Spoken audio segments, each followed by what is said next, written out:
The gambit, the lateral move, the big swing. Video game history is much a history of play as a play-by-play of big plays by big players, where the dividing line between crass gimmick and innovation may balance at the fulcrum of a hit title.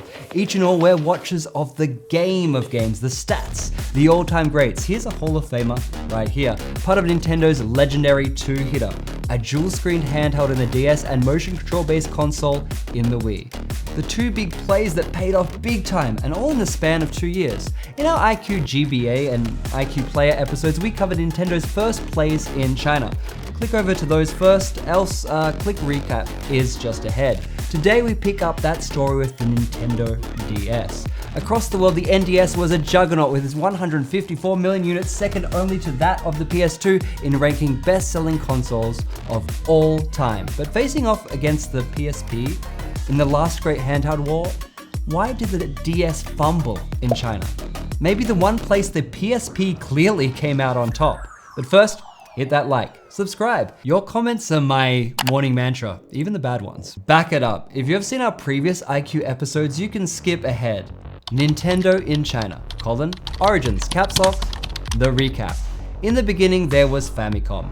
Famicom is massively influential, but few families can afford Nintendo import prices, so Famiclones like Xiaobao Wang and Microgeniuses soak up the business instead. Nintendo makes its first official Chinese debut with the Game Boy in 1994 in a deal with Hong Kong toy and model distributor Money or Wanxin.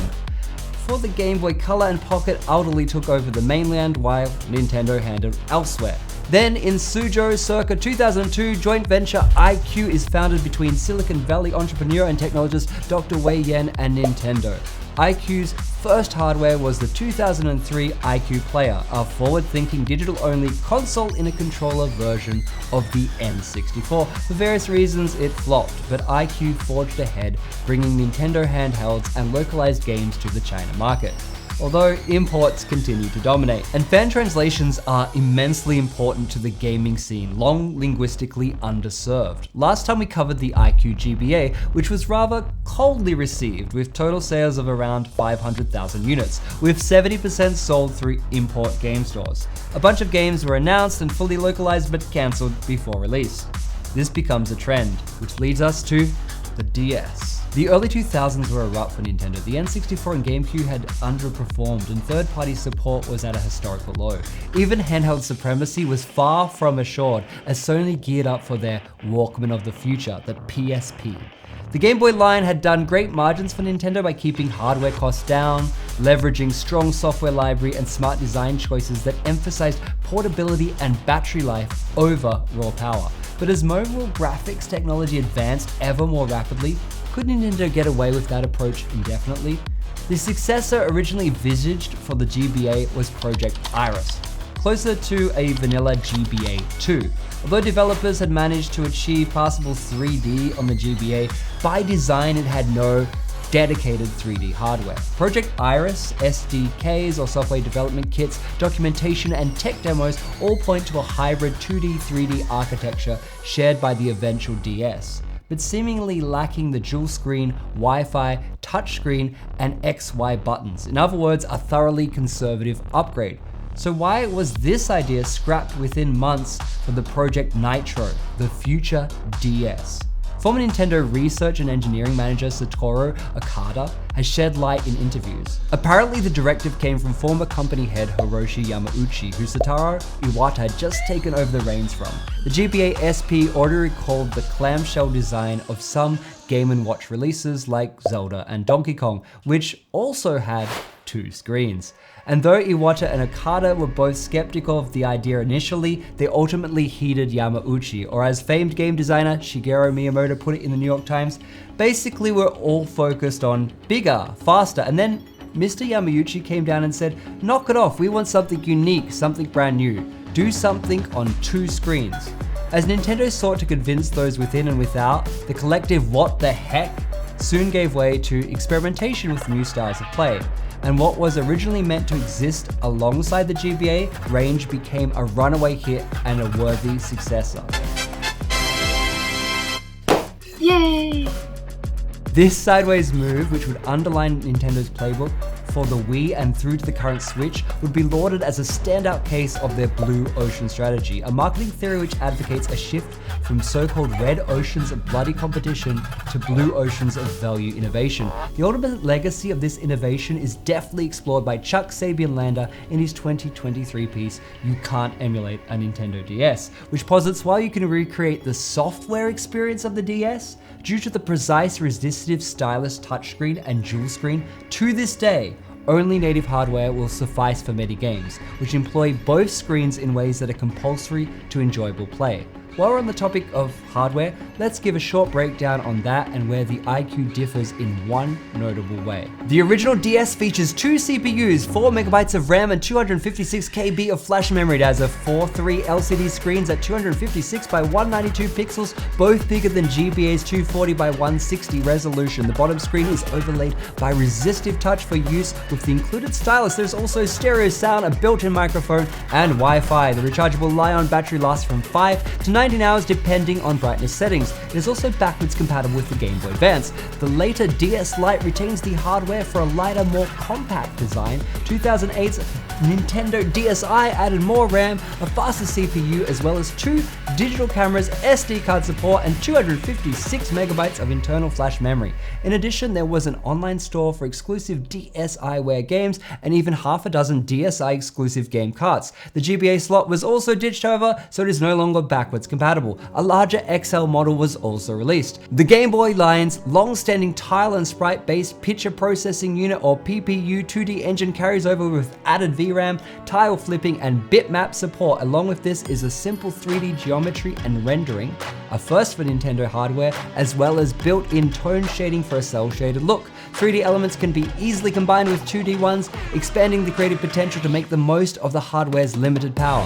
When it comes to the iQue DS range, there are some slight differences. Announced at China Joy, the iQue DS was released on July 23, 2005 in 2 editions, a standard and deluxe version. The standard edition was priced to compete with imports, included no games, and was sold at import game stores, whereas the deluxe version was sold in department stores for 400 to 500 RMB extra and came bundled with Polarium and WarioWare Inc. for the GBA.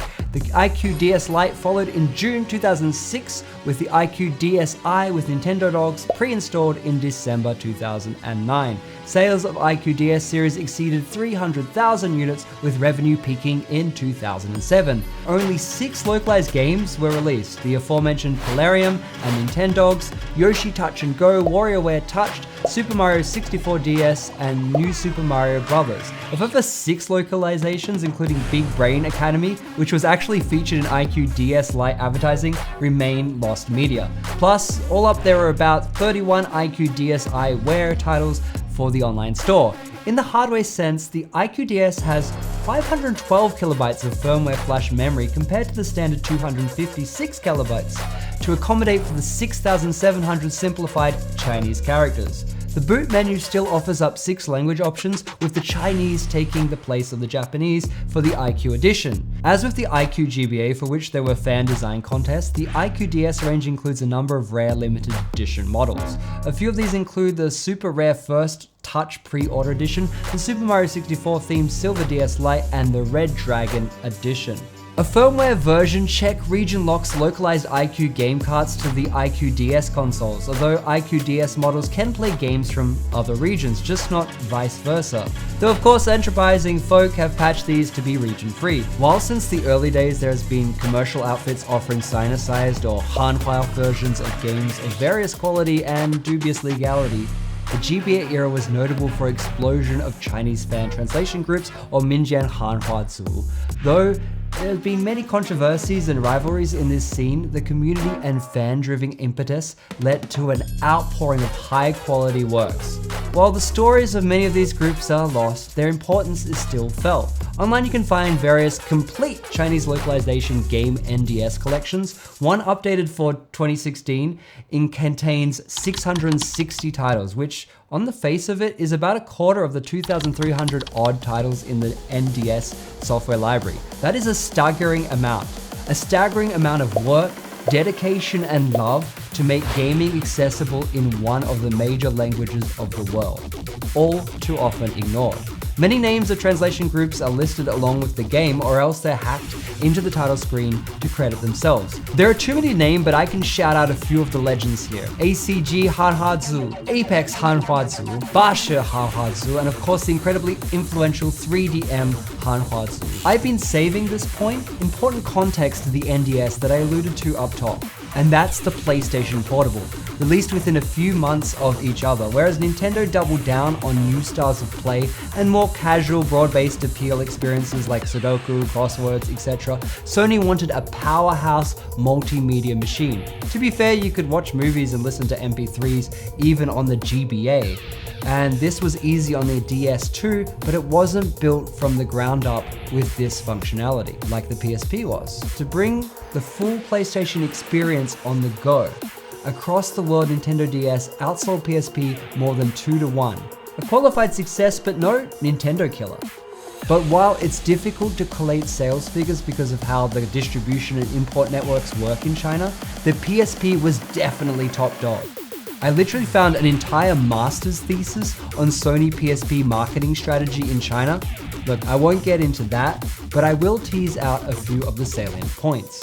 Firstly, Chinese gamers had been long overlooked. There was a sense they'd fallen behind, stuck too long in the 8-bit era, for the most part unable to afford cost-prohibitive imports or served up outdated hardware like the then 7-year-old N64 tech with the iQue player. PSP by comparison felt cutting edge. Raw power held more appeal to a country long denied it. See, although the PS2 saw an official China release, costs were too high and piracy too rampant. Most gamers had no means to access a current gen console experience. PSP promised not only this, big budget Metal Gear Solid, God of War, and Monster Hunter entries, but also native support for web browsing, movies, music, e-box, and more, with GPS add-on making it an incredibly useful tool. With hacked firmware, the PSP was also a fantastic system for emulation, deepening the appeal further. For budget-conscious consumers, especially gamers, the PSP offered many of the features of a laptop or phone, but also top-quality gaming. If it was a choice of one system, not one handheld and one console, but one gaming system period, the PSP was a fantastic proposition.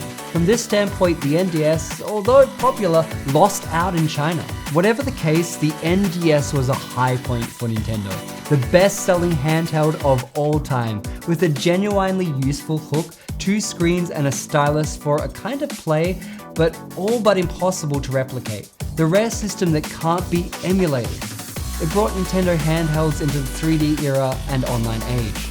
Was smart about making the most of its modest specs, so it never lacked for artistic possibility. With GBA backwards compatibility, its software library remains one of the largest ever, almost 3,500 games in all. Even if iQue's official localization efforts were never fully appreciated at the time, a great deal were translated with passion and love by Chinese fans. The DS continued to foster goodwill to Nintendo in China and gave a generation of gamers their first taste. I'm indebted to the iQue History Society and iQue Research Group for their tireless work. Work that goes a long way to showing how meaningful this chapter of gaming history has been. I'm sure we'll have plenty more to say on this topic going forward, but for today at least, I'm Jesse, and that was Happy Gaming House.